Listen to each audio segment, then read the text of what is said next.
and I asked, "How did you break the bow?"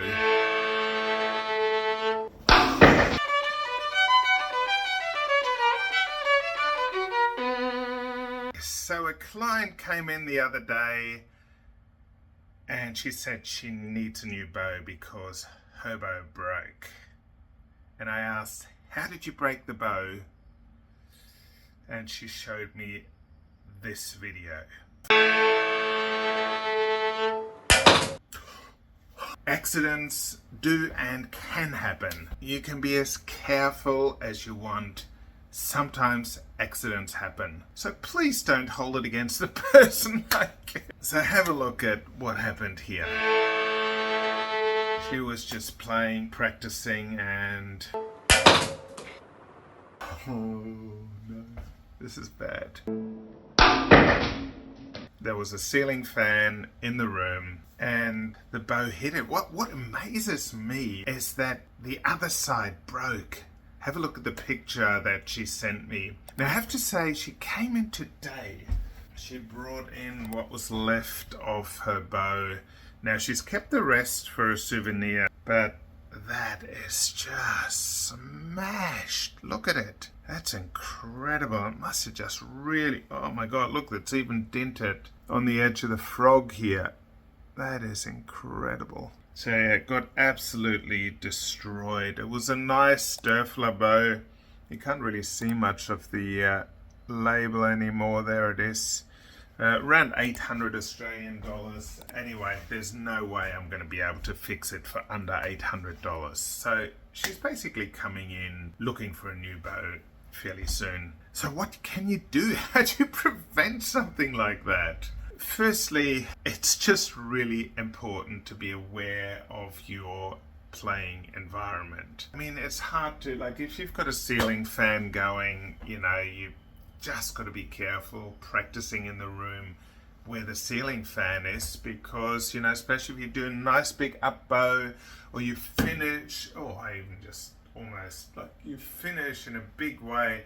I actually just bumped the ceiling with the bow now, just showing you guys. So you got to be careful. You know, sometimes it's hard. If you're enthusiastic, what do? I mean, you just go for it. There was that instance where a conductor knocked the player's violin out of their hand. Oh. So these things happen, accidents happen, but what can you do to prevent them? So let's just talk a little bit about bow care, mostly how to prevent accidents. So the first one is, when you're not playing, always put your bow in the case. So don't leave your bow on a seat. Sometimes, like if you're doing pizzicato, you might put your bow on the seat. Don't put it on the seat. Be careful putting it on the music stand, because even on the music stand, if someone walks past, they could knock it off. Be careful walking through a door.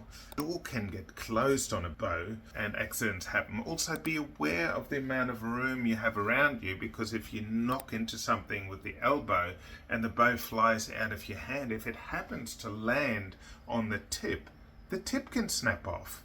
So you have to be very careful of your environment. While we're talking about bow care, when you finish playing, make sure you wind down your bow. And if you're going from a humid to a dry environment, or if the weather changes from humid and then you get wet, like dry winds coming through, what happens to the hair? So the hair is an organic, like it's organic. So what can happen is that the bow hair can shrink, it can contract, and then suddenly you might put the bow away and it's loose like this, and then you get it out of your case and suddenly it is tight like this, or even like this. So, you know, like way too tight. So just be really, really careful. Also, when you wind up your bow, only wind it up as far as you need to. So the sweet spot is usually around here, like where you can stick a pencil through the middle here. Please don't use your fingers to try that out. That's usually the sweet spot, but every bow is slightly different, so you might need to have it slightly tighter or slightly looser. While we're there, you know, let's talk about bow care. keep your bow clean. So, you know, wash your hands before you use your bow so that you don't like do excessive wear here. Make sure you clean your bow when you finish playing. So you just, you know, get a cleaning cloth. If your cleaning cloth has my logo on it, like this one's pretty dirty, but if it has my logo on it, it cleans 70% better than any other cleaning cloth because of my logo. No, I'm just kidding. It doesn't, but it's I designed these cleaning cloths and they're beautiful. They work really, really well. I'll show you quickly. They even come in different colors. So I've got blue, I've got brown, and I've got a beautiful gray color. Like this one here. Gray's not a color, it's a combination of black and white. But anyway, I've got a beautiful gray one as well. Anyway, enough about my logo and my cleaning cloths. Yeah, just look after your bow. Be careful of your environment, and if your bow gets broken, go to a bow maker. You can go to a violin maker for some repairs, but there are actually specialized bow makers that really know their repairs. Anyway, yeah, look after your bow. Don't let this happen. Sorry, I made you watch it again. In the meantime, look after your bow. If you liked the video and think it helped you, hit the like button, subscribe, and there's a little bell to make sure that you find out every time I post a new video, and keep making beautiful music. I'll see you guys next time. Bye.